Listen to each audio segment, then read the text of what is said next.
English ഫീലിയ YouTube ചാനലിലേക്ക് എല്ലാവർക്കും സ്വാഗതം. കേരള PSC എക്സാമിന് തയ്യാറെടുക്കുന്നവർക്കായി ഇംഗ്ലീഷ് ഗ്രാമർ കംപ്ലീറ്റ് ആയി പഠിപ്പിക്കുന്ന യൂട്യൂബ് വീഡിയോ സീരീസിലെ 35ാമത്തെ വീഡിയോയിലേക്ക് എല്ലാവർക്കും സ്വാഗതം. ഇന്ന് നമ്മൾ പഠിക്കാൻ പോകുന്നത് ഫ്യൂ ആണ് അല്ലേ. ലിറ്റിൽ നമ്മൾ കഴിഞ്ഞ ക്ലാസ്സിൽ പഠിച്ചു. ലിറ്റിലിൻ്റെയും ഫ്യൂവിൻ്റെയും ഡിഫറൻസ് നമ്മൾ പഠിച്ചു. അത് കഴിഞ്ഞിട്ട് നമ്മൾ ലിറ്റിൽ എന്താണ്, ലിറ്റിൽ എന്താണ്, ദ ലിറ്റിൽ എന്താണ് നമ്മൾ പഠിച്ചു. അതുപോലെ ഇന്ന് നമ്മൾ ഫ്യൂവും ഫ്യൂവും ദ ഫ്യൂ ഈ 3 കാര്യങ്ങളും നമ്മളിന്ന് പഠിക്കും. ഓക്കെ, നോക്കൂ. ഫ്യൂവിൻ്റെ അർത്ഥം എന്താ? ഫ്യൂ എവിടെയാണ് ഉപയോഗിക്കുന്നത്? It is used with plural countable nouns. അതായത് കൗണ്ടബിൾ നൗൺസ് എന്ന് പറഞ്ഞാൽ എന്താ? എണ്ണാൻ പറ്റുന്ന അല്ലേ. ആപ്പിൾസ്, ഇപ്പം 5 ആപ്പിൾ എന്ന് പറഞ്ഞാൽ 5 നമുക്ക് എണ്ണാൻ പറ്റും അല്ലേ. അതുപോലെ എന്താ പറയുക, സ്ട്രോബെറീസ്, എണ്ണാൻ പറ്റുന്ന എന്തും പറയാൻ പറ്റും. മനസ്സിലായോ? പിന്നെ ആപ്പിൾസ്, ഓറഞ്ചസ്, ബനാന, എന്ത് വേണോ എണ്ണാൻ പറ്റുന്ന സാധനം എന്താണേലും നമുക്ക് കൗണ്ടബിൾ നൗൺസ് എന്ന് പറയാം. അപ്പോൾ ലിറ്റിൽ എവിടെയാണ് ഉപയോഗിക്കുന്നത്? അൺകൗണ്ടബിൾ നൗൺസിൻ്റെ കൂടെയാണ്.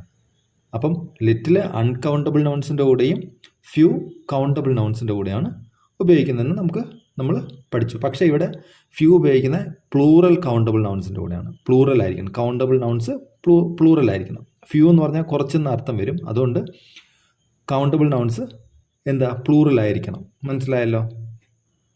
ഇനി ഫ്യൂ, ഹാർഡ്ലി എനി എന്നാണ് അർത്ഥം. ഫ്യൂ എന്ന് പറഞ്ഞാൽ നെഗറ്റീവ് മീനിങ് ആണ് അതിലുള്ളത്. ഹാർഡ്ലി എനി, ഒന്നുമില്ല എന്നുള്ള അർത്ഥമാണ് ഇവിടെ കാണിക്കുക. Few has a negative meaning. ഇനി നോക്കൂ, few persons can keep a secret. ഒരാൾക്കും സീക്രട്ട് കീപ്പ് ചെയ്യാൻ കഴിയില്ല എന്നാണ് ഇതിനർത്ഥം. Few apples are bad. Few apples are bad എന്ന് പറഞ്ഞാൽ എല്ലാ ആപ്പിളും നല്ലതാണ്. Few districts in Bihar have public libraries. ബീഹാറിൽ ഒരു ഡിസ്ട്രിക്റ്റിലും പബ്ലിക് ലൈബ്രറി ഇല്ല എന്നാണ് ഇതിനർത്ഥം. Few men and women are free from faults. തെറ്റ് ചെയ്യാത്തതായിട്ട് ആരുമില്ലെന്നാണ് പറയുന്നത്.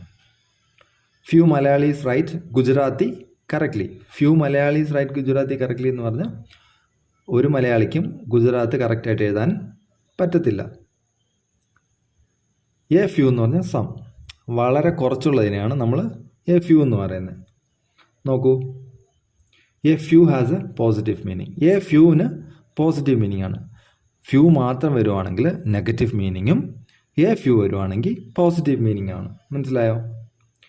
ഫ്യൂവിൻ്റെ ഓപ്പോസിറ്റ് നണ്ണാണ്. ഫ്യൂ എന്ന് പറഞ്ഞാൽ കുറച്ചേ ഉള്ളൂ, പക്ഷേ നണ്ണെന്ന് പറഞ്ഞാൽ ഒന്നുമില്ല. ഇത് ഇടയ്ക്കിടയ്ക്ക് PSCക്ക് ചോദിക്കാറുണ്ട്, ഒന്ന് നോട്ട് ചെയ്ത് വെച്ചോണം കേട്ടോ. ഇനി few words spoken in earnest will convince her. കുറച്ച് വാക്കുകൾ സത്യസന്ധമായി സംസാരിച്ചിരുന്നുവെങ്കിൽ അവളെ കൺവിൻസ് ചെയ്യാമായിരുന്നു അല്ലേ. ഫ്യൂ വേർഡ്സ് എന്ന് പറഞ്ഞാൽ വളരെ കുറച്ച് വാക്കുകൾ സത്യസന്ധമായി സംസാരിച്ചിരുന്നുവെങ്കിൽ അവളെ കൺവിൻസ് ചെയ്യാൻ പറ്റും. Few Malayalees write Gujarati correctly. കുറച്ച് മലയാളികൾ ഗുജറാത്തി കറക്റ്റായിട്ട് എഴുതും. ദ ഫ്യൂ, അപ്പം നമ്മൾ ഫ്യൂ നെഗറ്റീവ് മീനിങ് ആണെന്ന് പഠിച്ചു. ഫ്യൂ എന്താ പഠിച്ചു? വളരെ കുറച്ച് മാത്രമേ ഉള്ളൂ എന്ന് പറഞ്ഞു. The few, not many but all there are എന്ന് പറഞ്ഞാൽ എന്താ? അവിടെ എത്ര ഉണ്ടോ, ഇപ്പം 5 ആപ്പിളെ ഉണ്ടെങ്കിൽ നമുക്ക് ദ ഫ്യൂ എന്ന് പറഞ്ഞാൽ ആ 5 ആപ്പിളിനെ മൊത്തമാണ് പറയുന്നത്. അതാണ് അതിനർത്ഥം. അതായത് ദ ഫ്യൂ എന്ന് പറഞ്ഞാൽ അവിടെ എത്രമാത്രം സാധനം ഉണ്ടോ അത്രയും. അവിടെ ഇപ്പം 5 ആപ്പിൾ ഉണ്ടെങ്കിൽ 5 ആപ്പിളിനെ മാത്രം 5 ആപ്പിൾ എന്ന് പറഞ്ഞാൽ ദ ഫ്യൂ ആപ്പിൾസ് എന്ന് പറഞ്ഞു കഴിഞ്ഞാൽ അതിനർത്ഥം 5 ആപ്പിൾ എന്നാണ് അർത്ഥം. മനസ്സിലായോ? അവിടെ കുറച്ച് സാധനം എത്രയുണ്ടോ അത്രയാണ് നമ്മൾ ദ ഫ്യൂ എന്ന് പറയുന്നത്. മനസ്സിലായെന്ന് വിശ്വസിക്കുന്നു. The few remarks that she made wear very suggestive. ഇവിടെ നോക്കൂ, the few remarks that she made. അവൾ പറഞ്ഞ ഫ്യൂ റിമാർക്സ്, കുറച്ച് റിമാർക്സേ അവൾ പറഞ്ഞുള്ളൂ. അത് വളരെ സജസ്റ്റീവായിരുന്നു എന്ന് പറഞ്ഞാൽ അതിനർത്ഥം എന്താ? അവൾ വളരെ കുറച്ച് കാര്യങ്ങളെ പറഞ്ഞുള്ളൂ, അത് വളരെ വാല്യുബിളായിരുന്നു. ഇനി നോക്കൂ, അതിൻ്റെ മീനിങ് നോക്കൂ. The remarks that she made were not many. അവൾ അധികം റിമാർക്സ് ഒന്നും പറഞ്ഞില്ല, പക്ഷേ all those remarks wear very suggestive. അത് സജസ്റ്റ് ചെയ്യാൻ പറ്റുന്നതായിരുന്നു. The few friends she has are all very ആഫ്ലുവൻറ്റ്. The few friends she has, അവൾക്കുണ്ടായിരുന്ന കുറച്ച് ഫ്രണ്ട്സ്, ആർ ഓൾ വെരി ആഫ്ലുവൻറ്റ്, എല്ലാവരും പണക്കാരായിരുന്നു. The few books he had were all worth reading. The few books, അദ്ദേഹത്തിൻ്റെ കയ്യിലുണ്ടായിരുന്ന ബുക്കുകൾ എല്ലാം തന്നെ വായിച്ചിരിക്കേണ്ടതായിരുന്നു അല്ലേ. ദ ഫ്യൂ ബുക്സ്, അയാളുടെ അടുത്ത് കുറച്ച് ബുക്കുകളേ ഉള്ളൂ, എന്നാൽ ആ ബുക്കുകളെല്ലാം തന്നെ വായിച്ചിരിക്കേണ്ടതാണ്. Insert a few or the few whichever is suitable. A few ആണോ ദ ഫ്യൂ ആണോ കറക്റ്റായിട്ട് ഒരു സെൻറ്റൻസിൽ വേണ്ട എന്ന് നോക്കിയിട്ട് അത് ഇൻസെർട്ട് ചെയ്യാനാണ് പറഞ്ഞേക്കുന്നത്. Dash public libraries that they have are not well equipped. നോക്കൂ, സോറി, അപ്പോൾ നമുക്ക് ഇതിനകത്ത് ഏതാ ഇൻസെർട്ട് ചെയ്യേണ്ടത്? എ ഫ്യൂ ആണോ ദ ഫ്യൂ ആണോ? ഈ ഡാഷ് നമ്മൾ ഫില്ല് ചെയ്യണം. മനസ്സിലായോ? Dash public libraries that they have are not well equipped. അവരുടെ കയ്യിലുണ്ടായിരുന്ന പബ്ലിക് ലൈബ്രറി ഒന്നും വെൽ എക്യുപ്ഡ് ആയിരുന്നില്ല അല്ലേ. നോക്കൂ, അവരുടെ കയ്യിലുണ്ടായിരുന്ന ലൈബ്രറികൾ എല്ലാം, ദാറ്റ് ദേ ഹാവ്, അവരുടെ കയ്യിലുണ്ടായിരുന്നത് എല്ലാം എന്നുള്ള അർത്ഥം വരുമ്പോൾ ദ ഫ്യൂ ആണ് വരുന്നത്. The few public libraries that they have are not well equipped. മനസ്സിലായല്ലോ? ആൻസർ നോക്കൂ, ദ ഫ്യൂ. ഇനി dash days that are left to him he spends in solitude and meditation. ഇവിടെ നോക്കൂ, dash days that are left to him, അദ്ദേഹത്തിന് ബാക്കിയുണ്ടായിരുന്ന ദിവസങ്ങൾ അദ്ദേഹം എങ്ങനെയാണ് സ്പെൻഡ് ചെയ്തത്? ഏകാന്തതയിലും ധ്യാനത്തിലും. മനസ്സിലായോ? അപ്പം അദ്ദേഹത്തിന് ബാക്കിയുണ്ടായിരുന്ന ദിവസങ്ങൾ, ബാക്കിയുണ്ടായിരുന്ന അത്രയും ദിവസങ്ങൾ, അപ്പം ദ ഫ്യൂ അല്ലേ വരത്തുള്ളൂ, ദ ഫ്യൂ. മനസ്സിലായല്ലോ? The few days that are left to him he spends in solitude and meditation. Many Indians study English but only dash Tamilians study Hindi. ഇവിടെ നോക്കൂ, many Indians study English but only dash Tamilians study Hindi എന്ന് പറഞ്ഞാൽ എന്താ? A few അല്ലേ വരത്തുള്ളൂ. എന്തുകൊണ്ടാ? കുറച്ച് തമിലിയൻസ് എന്നാണ് അർത്ഥം വരുന്നത്. A few. Dash days rest is all that is needed. ഇവിടെ ഓൾ എന്ന് കൊടുത്തിട്ടുണ്ടെങ്കിലും ഡാഷ് ഡേയ്സ് റെസ്റ്റ്, കുറച്ച് ദിവസത്തെ റെസ്റ്റാണ് നമുക്ക് വേണ്ടതെന്നാണ് അർത്ഥം. നമുക്ക് വേണ്ടത് ഇത്ര മാത്രമാണ്, കുറച്ച് ദിവസത്തെ റെസ്റ്റ്, അതാണ് ഉദ്ദേശിക്കുന്നത്. അപ്പോൾ എന്തെഴുതണം? എ ഫ്യൂ വരുമോ ദ ഫ്യൂ വരുമോ? കുറച്ച് ദിവസത്തെ റെസ്റ്റ്, അപ്പോൾ എന്ത് പറയണം? എ ഫ്യൂ വരും അല്ലേ, എ ഫ്യൂ. ഇനി it is A question of spending dash 1000 rupees. ഇവിടെ എ ഫ്യൂ ആണോ ദ ഫ്യൂ? ഇത് കുറച്ച് പൈസ ചിലവാക്കേണ്ട കാര്യമേ ഉള്ളൂ.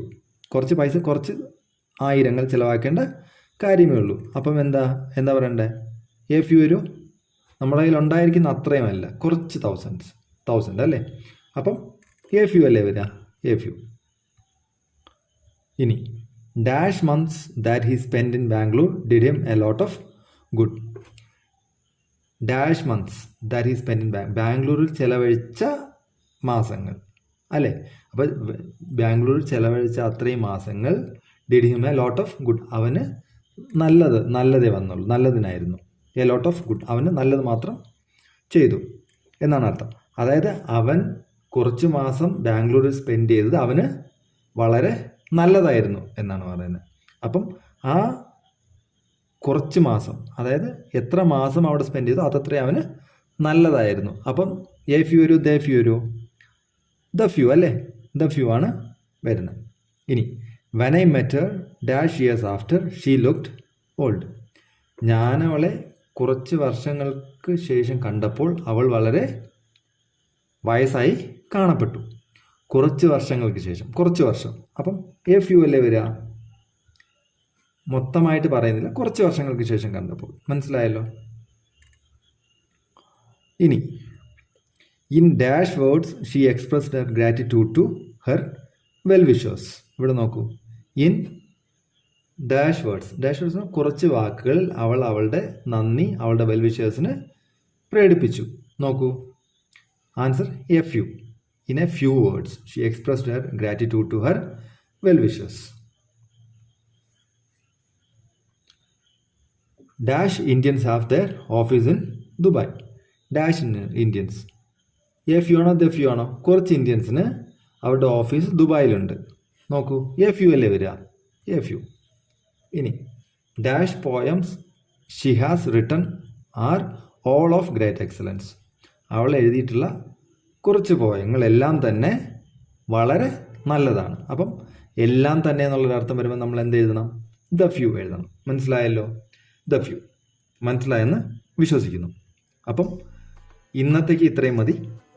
ഇതിലെന്തെങ്കിലും ഡൗട്ട് ഉണ്ടെങ്കിൽ നിങ്ങൾ കമൻറ്റ് ചെയ്യുക. നമ്മൾ അതിനെ ക്ലാരിഫൈ ചെയ്യാൻ ശ്രമിക്കുന്നതാണ്. അപ്പം ഇതുവരെ ക്ലാസ് കണ്ടതിന് thank you very much. Take care. By.